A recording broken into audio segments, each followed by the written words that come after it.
jin sampai dengan masuk ke rumah sakit jiwa. Bagaimana ini bisa terjadi dan apa penyebabnya? Bagaimana kronologi sampai ia masuk ke rumah sakit jiwa? Yuk, mari kita simak videonya. Jangan lupa untuk di subscribe, like, dan juga di komen ya untuk menambah berkembang lagi pada channel ini. Terima kasih. Oke, kali ini kita akan bercerita yang dikirim oleh salah satu pengirim kita, yakni bernama Nara dari daerah sekitar dari Cibubur lah ya. Sebenarnya nggak dari Cibubur juga sih, ya sekitar di daerah Cibubur tuh Jawa Barat ya, di daerah Jawa Barat pada tahun 2018 yang menimpa keluarganya tersebut. Dan FYI atau for your information, bahwasanya keluarganya Nyari ini merupakan cukup kuat dengan merasakan adanya hal-hal yang seperti itu gitu, hal-hal yang gaib atau kesurupan. Nah, merasakan makhluk-makhluk yang ia rasakan, lalu juga sejak ia masih bayi, bukan naranya ya, tapi mamanya tersebut bernama Nilam kayak gitu.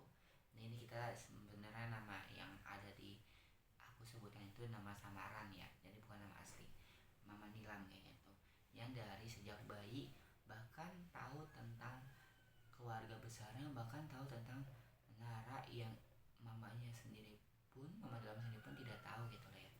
Nah, Nara ini lahir sebagai anak ketiga. Ia memiliki seorang kakak dua gitu ya, kayak gitu, laki-laki dan juga perempuan. Bahkan dari mamanya sendiri, ketika satu kali kesurupan itu sampai 3 sampai dengan 5 kali melihat makhluk yang ia rasakan gitu. Seperti apa? Banyak sebenarnya yang ia dirasakan, kayak suaranya itu berat, terus juga anak kecil yang suka lari-larian, sering nangis, juga sampai dengan mau melukai mamanya sendiri dan bahkan orang sekitar juga gitu loh ya. Dan bahkan sampai mengancam dari dirinya mamanya tersebut, mamanya tersebut, dari mana sampai dengan mau bunuh diri dari dirinya sendiri gitu ya, dan ngancam untuk mengatakan mama mau mati kayak gitu. Nah, pernah suatu ketika di tahun 2018 ya 2017 dulu kita bicaranya ya. Memang Nara ini pulang sekolah gitu ya, berarti sekitar masih di usia SMA lah ya, mau masuk SMA kayak gitu.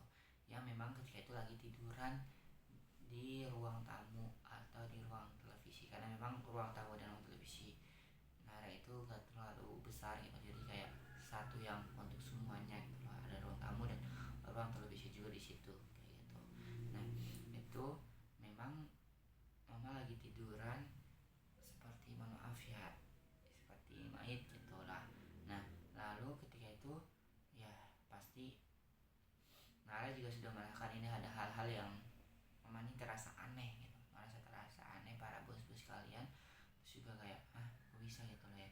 Terus di sana mama ini meminta dari sanak saudaranya, dari ya anaknya, untuk berkumpul di kelilingnya gitu loh, kayak ya mohon maaf ya. Terus mama mengatakan semua keluarga kumpul di sini, dan itu mama mengatakan mama mau mati kayak gitu. Dan itu ya tangannya kaku, dingin, terus juga pucat gitu loh. Dan ketika itu Nara pun enggak gitu loh, bahasanya kayak wah ini udah bukan mama gitu loh, karena yang dikatakan itu memang gak sanggup, dan mau mati itu memang itu suaranya berat, bukan suara mama, itu suara laki-laki lain gitu loh ya, kayak gitu. Nah, atau suara perokok kayak gitu ya, memang ini dirasakan oleh mama kayak gitu. Udahlah, ketika itu ya udahlah, akhirnya dibaca ayat ruqyah, baca ayat kursi, baca al-waqiah, baca ar-rahman, baca al-maryam dan lain sebagainya gitu. Selama 30 menit alhamdulillah ketika itu sadar kembali. memang ketika kesurupan ini katanya Nara selalu 50 sampai dengan 100% gitu kesurupannya gitu. Nah, kita beralih sebelum tahun 2017 itu di tahun 2015 memang kakaknya Nara itu pernah dikirimin santet oleh mantan pacaran sendiri kayak gitu. Yang memang ya mama ini ngelihat kalau roh ininya masih hidup kayak gitu. Di tahun 2015 itu sudah cukup lama juga sih sebetulnya ya. Di tahun yang Nara ini ceritakan kayak gitu.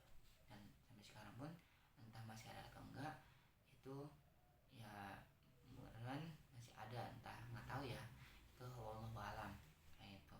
Di tahun 2017 entah juga kan memang ada turunan-turunan dari mama yang lain Marasu ini, atau memang yang tahun 2015 ini ikut juga dari yang kiriman santet tersebut kayak gitu. Nah, kita beralih di tahun 2018 yang tadi udah Nara sampaikan. Di tahun 2018 lebih tepatnya di tanggal 31 Januari dan di malam hari, sebenarnya kalau kita lihat itu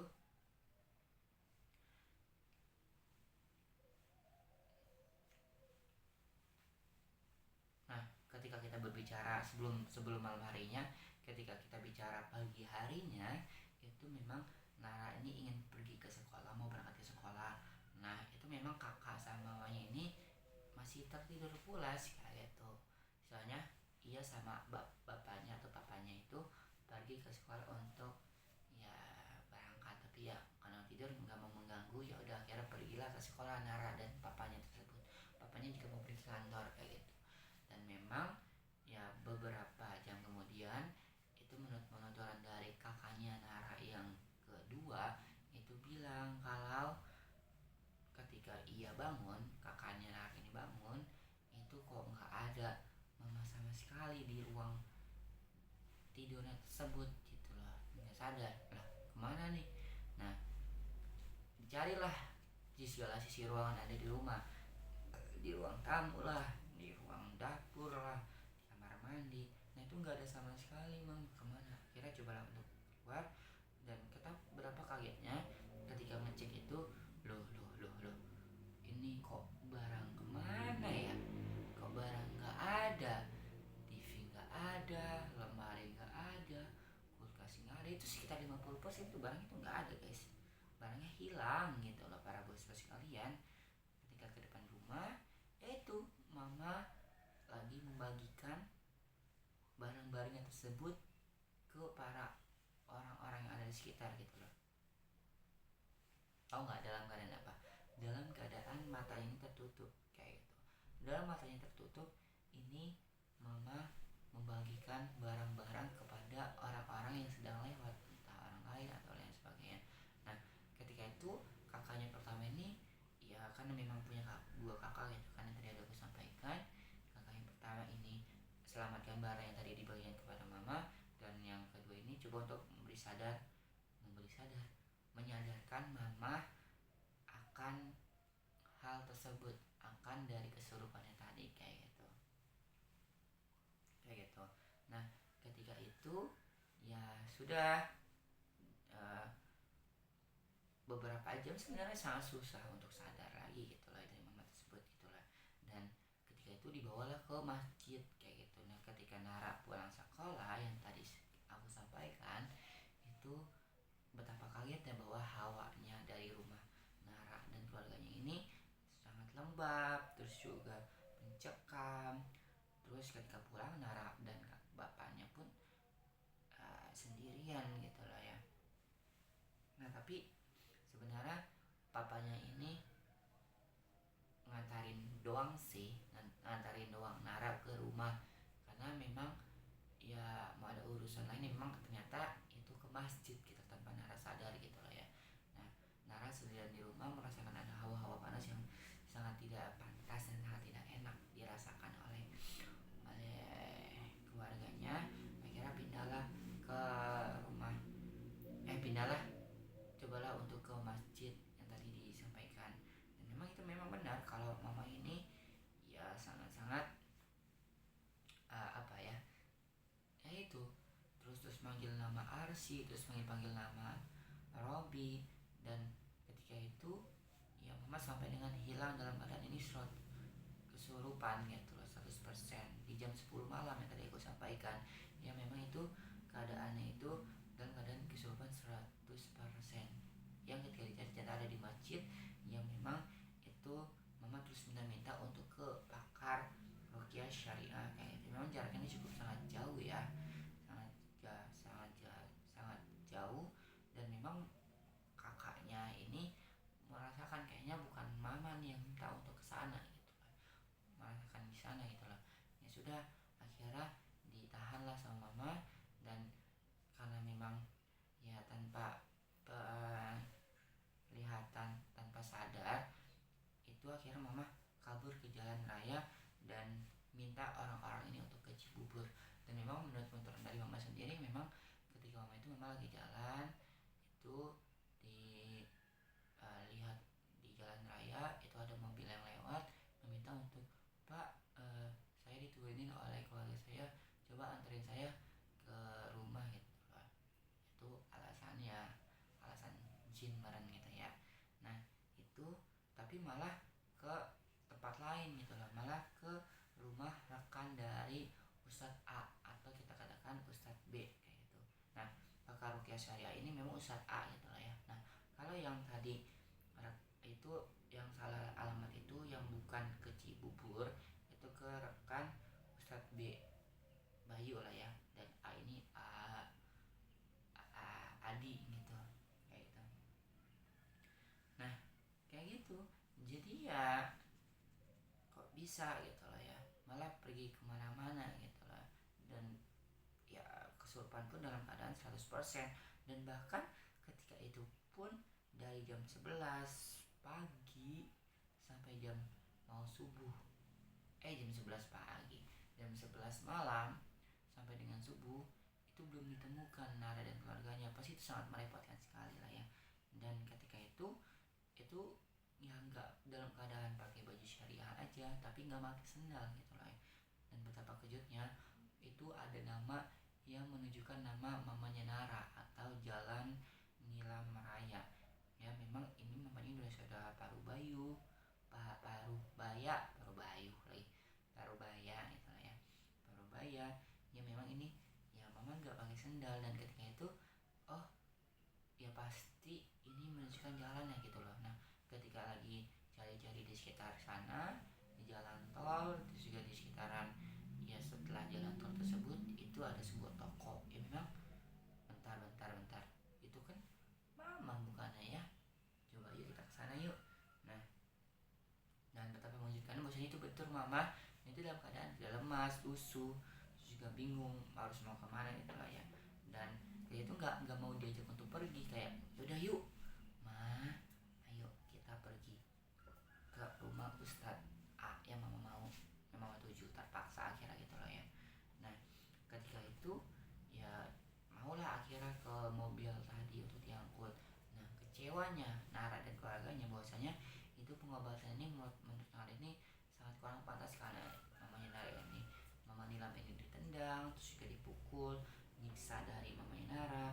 Dan menurut penuturan dari Ustadz Adi tadi mengatakan kayak, aku tuh bukan untuk menyiksa mamanya, bukan untuk menyiksa mama, tapi mau menyiksa jin yang ada di dalamnya gitu lah ya. Ya kaget dong, maksud tuh kayak ya setahunya Nara dan keluarganya kayaknya nggak seperti itu deh, maksudnya tuh untuk ruqyah gitu loh ya. Nah akhirnya di sana marahlah si Ustadz Adi tadi, kayak udahlah kalau kamu nggak ikhlas untuk mau seperti ini, kalian pergi dari sini, pergi, nggak usah kesini lagi. Dan nyuruh mamanya Nari dikabur, pergi. Untuk apa kalian nggak setuju, nggak sependapat pengobatan yang aku lakukan, pergi. Sudahlah akhirnya kecewa, pergilah Naranya ini kayak itu. Ketika pergi pulanglah. Dan itu sebenarnya di mobil pun dalam keadaan tetap 50% masih keadaan seperti itu gitu lah ya, masih ada kesurupan. Nah ketika itu disuruh untuk sholat sama Nara, mau tuh, tapi kok wudhu sama gerakan sholatnya tuh malah lupa gitu loh, kayak dihantui oleh orang lain gitu loh ya. Nah ketika itu ya pulang nggak mau sholat gitu loh ya, dan ya akhirnya ya bingung harus gimana gitu loh. Akhirnya ya dibantulah sama Nara dan kakak-kakaknya tadi untuk sholat mah gini cara kita sholat, nah, ayo diajarin. Selesailah sholat. Ketika itu ya udahlah, coba untuk lebih tenang, di calm down, lebih tenang lagi. Nah tapi di sana ya udah mulai lebih baikkan lagi dari yang sebelumnya gitu loh ya. Ketika itu mama minta mandi, Nara kakak mama mau mandi gitu lah. Akhirnya ya kan memang ya masa sih Nara dan keluarganya ini ketika mamanya mandi ikutan juga kan nggak boleh kan. Akhirnya di sana akhirnya ya cobalah untuk ke WC lah atau ke kamar mandi untuk mamanya mandi gitu loh ya. Nah ketika itu ternyata ya itu akal akal tipu dayanya dari si setan saja atau si jin yang tadi saja gitu loh ya. Bahwasanya memang ini mamanya ini meminta Nara meminta untuk mandi itu karena untuk mengunci biar sendirian gitu loh ya. Dan keluarganya Nara pun sebenarnya udah paham kalau mama ini jangan untuk sendiri, pasti akan ditipu daya sama si setan tadi gitu lah ya. Akhirnya terkuncilah di dalam WC tadi ketika mau mandi. Akhirnya ya ngeh lah akhirnya di sana dan coba untuk lihat karena kamar mandinya itu dalam keadaan atapnya agak terbuka gitu lah ya, bisa dipanjat lah ya istilahnya. Ada dicek lah sama mamanya, dan maksudnya itu mama lagi di pojokan sendiri ya. Memang ini kayak lihat sebuah nama yang tadi selalu disebutkan, Arsi dan juga Robi tadi kayak gitu. Nah ketika itu ya sudahlah, akhirnya ya coba untuk ditenangkan, di calm down, ditenangkan. Akhirnya alhamdulillah lebih baik lagi gitu dari sebelumnya kayak gitu. Beberapa bulan, beberapa hari kemudian itu teruslah seperti selama berhari-hari, katanya selama hampir sebulan kayak gitu ya. Dan memang ketika itu Ustadz satu enggak, katanya beda-beda gitu lah penonton dari Ustadznya. Katanya ini mama ada yang ngikutin, terus juga ada yang santet, ada yang ini, ada yang itu, macam-macam. Jadi bingung dong dari keluarganya Nara gitu harus seperti apa kayak gitu. Nah ya sudah, akhirnya mamanya Nara ini disuntik. Maksudnya tuh ada saran dari keluarganya Nara, tetangganya menyampaikan udahlah untuk disuntik aja. Namanya ini kita sebut namanya Om Aryo gitu lah ya. Om Aryo ini katakan udahlah coba untuk disuntik penenang. Nah karena memang di rumah sakit maksudnya tuh coba untuk di klinik ini pasti tentunya nggak ada. Terus juga memang ntar kok suaranya di bawah, suntik penenang gitu loh ya. Dan memang sadar bahwasanya memang di klinik nggak ada, terus juga di apotek juga nggak ada. Yang baru sadar memang kalau suntik penenang ini karena atas resep dari dokter yang memang ya harus di rumah sakit jiwa gitu lah ya. Ya kaget dong ketika itu, apa maksudnya Om kayak gitu? Maksudnya mamanya Nara ini gila apa? Yang di rumah sakit yang kayak gitu, yang nggak sadar gitu, mamanya sehat, mama Nara ini. Nah, itu Nara tuh akhirnya shock lah, kaget lah, karena ya pasti dianggap sama Om Arya nih ya orang gila gitu kan kayak. Nah terus akhirnya Omnya Arya ini bilang kayak enggak Nara, enggak, bukan, ini maksudnya itu biar mama Nilam ini lebih sehat lagi. Enggak mama, papa, om, kok jadi papa lagi, om tuh peduli sama mama Nilam. Ini untuk pengobatan aja biar lebih baik aja kondisinya dari mama Nilam. Yuk coba nggak apa-apa. Enggak, yang coba yang di tempat lebih baik aja lah, yang menurut Nara inginkan, yang sesuai gitu lah. Nah sebenarnya saran dari Om itu di salah satu rumah sakit yang ada di Grogol gitu lah ya, atas pertimbangan aturan mungkin di Grogol nih tempat yang cukup agak ya Nara kurang tepat lah, kurang setuju gitu lah ya. Akhirnya dipindahlah, bukan pindah lah ya, karena memang belum belum ke rumah sakit Grogol. Akhirnya diputuskanlah untuk ke rumah sakit jiwa di daerah Amino. Akhirnya Nara pun setuju atas pertimbangan dari Om Aryo tadi gitu lah ya, kayak gitu. Dan memang ya ya ya akhirnya berobatlah ke sana, diantarin, dan itu ada obat juga yang diberikan. Terus juga memang itu ya ketika awal-awal ya aku juga pengalamannya pernah di rumah sakit jiwa ya teman-teman. Sebenarnya bukan rumah sakit jiwa sih, tapi panti sosial yang ada di daerah ya Jawa Barat, Sumedang gitu loh ya. Nah itu memang ketika awal-awal itu pasti diikat, karena memang dalam keadaan ya tanpa jin yang menguasai tubuhnya seseorang gitu loh ya. Akhirnya diikat untuk lebih tenang. Ketika udah tenang ya dilepas gitu, dimasukin ke dalam sel yang memang ini digabungkan sama dengan teman-teman yang lain atau sama dengan pasien yang lain kayak gitu. Dan ketika itu ya diikat dan diberikan obat penenang. Ya menurut dari penuturan dari perawat yang sana, bahwasanya memang ya ayahnya ini aku jadi ayah sih, mamanya Nilam ini itu mengidap penyakit skizofrenia, yang memang ini ya sering halusinasi, sering ada bisikan, sering banyak halu yang berlebihan. Terus juga ada banyak yang ajak ngobrol dari yang tadi Arsli, Arsilah, Robilah, dan lain sebagainya kayak gitu. Dan memang menurut penataran dari yang ada di sosial media juga, bahwasanya penyakit skizofrenia itu selama 10 tahun udah sembuh, udah bisa sembuh gitu loh ya.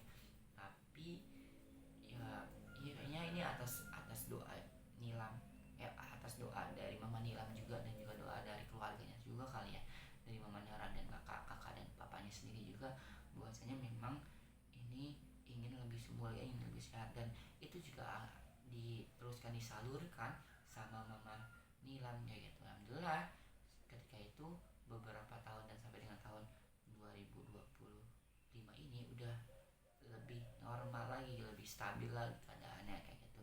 Dan memang ketika sebelum itu memang ya nggak boleh untuk di tahun ketika diantarkan di rumah sakit Amino tadi itu memang nggak boleh diantarkan, nggak boleh untuk dijenguk gitu loh ya, oleh keluarganya selama seminggu gitu loh ya. Baru ketika udah beberapa bulan pekan jauh lebih baik lagi, akhirnya dijenguk lah oleh Nara dan keluarganya kayak gitu.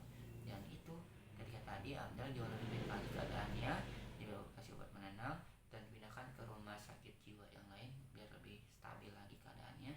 Alhamdulillah di tahun 2025 ini, kalau kita bicara 10 tahun di 2018, nah 2028 dong harusnya lebih sehat lagi. Tapi ini berarti atas dirinya mamanya Nara juga sebenarnya, mamanya Nilam sendiri, yang memang untuk lebih sehat lagi, untuk lebih normal lagi keadaan, dan untuk lebih baik lagi dalam keadaan yang lebih sehat lagi, untuk tidak merasakan apa-apa dan bisa menghalau dari apa yang ia rasakan, mengalami ya bisikan lah atau hal-hal gaib yang dirasakan oleh mamanya Nilam tersebut kayak gitu. Dan memang aku yang merasakan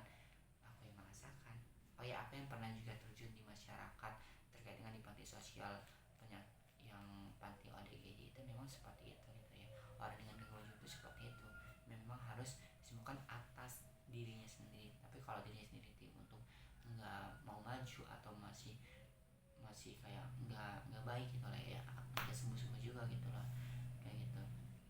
Jadi puncak semuanya adalah atas dirinya sendiri untuk bisa merubah mau lebih baik atau tidak dari dirinya sendiri untuk penyakit skizofrenia dan penyakit gangguan mental tersebut. Semoga bisa membantu pada yang di sini. Jangan lupa di subscribe dan komen. Wassalamualaikum warahmatullahi wabarakatuh. See you next video teman-teman.